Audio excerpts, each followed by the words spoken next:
In today's video, we are going to be running through some essential maintenance post-track day on my 1965 Ford Mustang race car. So let's get into it.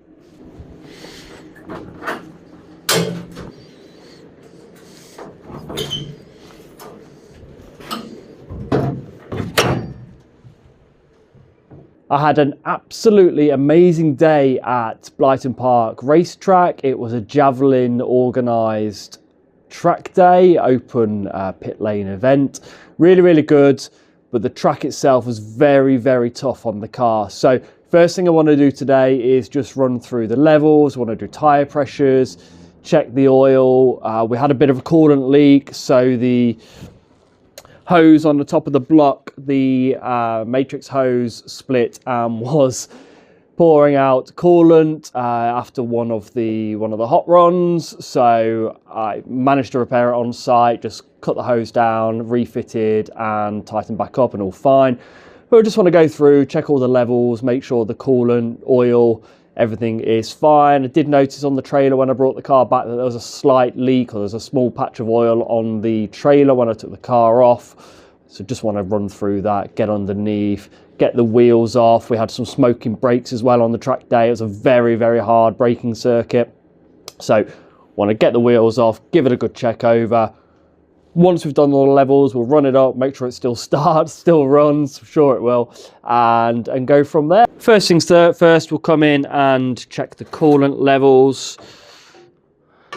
Looks pretty good actually, although we might just be missing a little bit of coolant, because obviously I only topped up with water on the day. We're going to check around the block as well. So this is where the coolant hose on the heater matrix was leaking. It's all bone dry now, so pretty happy with all of that. I'm just going to have a check around the rockers. There's a slight bit of just oil misting around the rocker cover. So just go around, make sure though that the rocker's all tightened down nicely. Go through any further checks. The alternator auxiliary belt, if I can show you, it's looking a bit loose, so I think we'll tighten that up a bit. We did get some squealing on the day, so I think it's worthwhile just going through there. But all of this, if you've seen the track day video where the coolant leaked, all of this was full of coolant all on top of the inlet there, so it's all dried out nicely now. Managed to dry it out on the day, and obviously we did a few runs. Actual coolant itself, so we can see there's water in there, but it's not coolant coloured anymore, so we'll want to draw some of that out. Another thing we want to check is the brake fluid. Let's get these off. Find it easiest just to pry the safety strap off, and then we'll just go ahead and lift the top of the bowl off.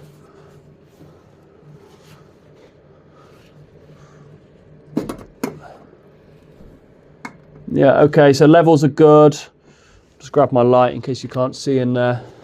So levels are pretty good. What we'll do when the new high performance brake fluid arrives, we'll drain the cylinders out, top up, and then we will bleed through the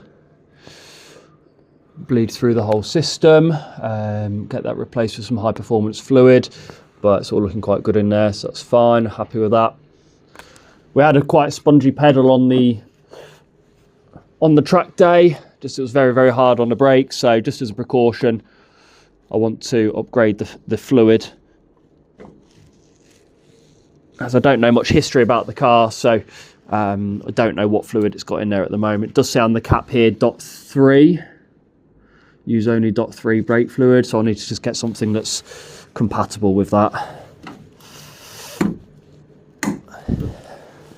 We've got the car in gear, back wheels chocked. I want to raise this side completely up and get front and back wheels off, just because I've got tons of space on this side of the garage at the moment, and then we'll just give everything a check over, wheels back on, bring the car over to this side before we look at the passenger side, wheels, brakes and a bit of underneath as well.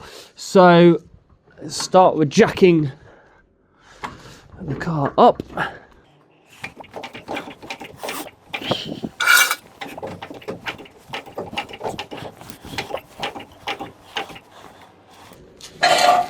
Don't need to go too high, just want to get it so I can get a jack stand under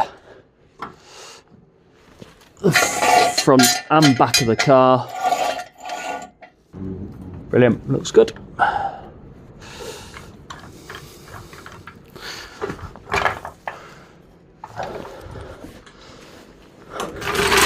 So there's a few things that I just want to check, make sure we're doing okay with. One thing I did note on the last track day was the tyres were a little bit under inflated, and I have worn the outer edge of the front tyres quite a bit. Just want to make sure there's not too much play or anything in the wheels. Some good rotation there. And then we're just going to have a quick look around the suspension, make sure there's no major issues.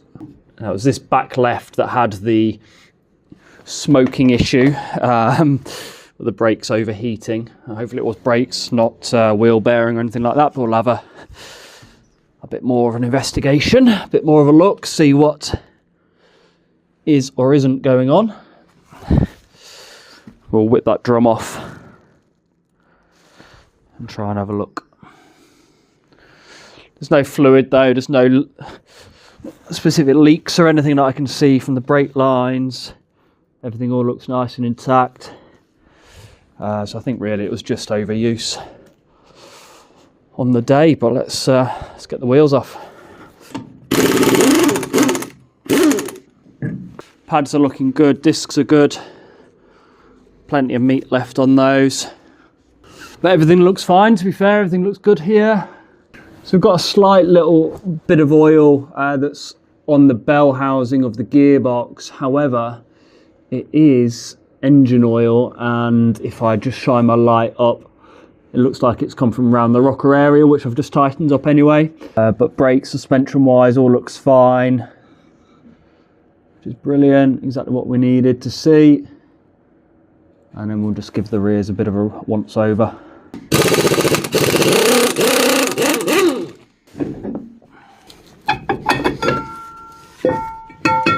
I think it's fair to say that we have found the issue on the rear, the smoking. When we got black flagged at Blyton Park. As you can see, the rear brake shoes have completely disintegrated, front and back. Some slight weeping from the cylinder, so it's probably worthwhile changing the cylinder as well whilst we're in here. But yeah, we definitely need to get these shoes off, get those replaced before we go out again, definitely. And as you can see on the right hand side, we've got some fluid on the tyre here. And then as we can see, there's a little bit of leakage on the brake cylinder. We've got a mark on the floor. I'm not sure if I'll be able to show you very well, but around the back it's also dropped down and collected. So these brake shoes on the passenger side are actually okay, but they will get changed anyway. We'll change both sides and the cylinders, and then we'll also uprate the brake fluid. So hopefully that will sort that out. We'll get a better pedal moving forward. And yeah, and be able to hit the track again. So we can really see the importance of post-track checks, so inspections, but also pre-track, pre-event inspections as well. There's nothing major kind of happening apart from the rear brakes, which we've just found, but it's really good, just good practice before you go out on track, before you use the car. If you're keeping your car in storage over the winter, that sort of stuff, give it a good service, check the fluids, check the brakes, tyre pressures. So the results from today, or summary from today, is that the tyre pressures were a little bit deflated for optimal use on the track. We found some wearing on the edges of the front tyres. The oil level had dropped slightly, so we've either burnt some oil or lost a little bit. We've definitely lost a little bit because there was some slight leaks from the rocker covers, which has dripped down onto the bell housing and subsequently onto the floor. We've tightened up the rocker covers, so hopefully that sorted any of that moving forward. We've checked the coolant. It's not optimal currently because we need some antifreeze in there. It looks like the system, it's weak antifreeze currently because I had to top up just with fresh water at the track day when we lost the coolant. And aside from that, I've gone back through, I've double checked that the Monte Carlo brace is tight because that was a new addition before the track day.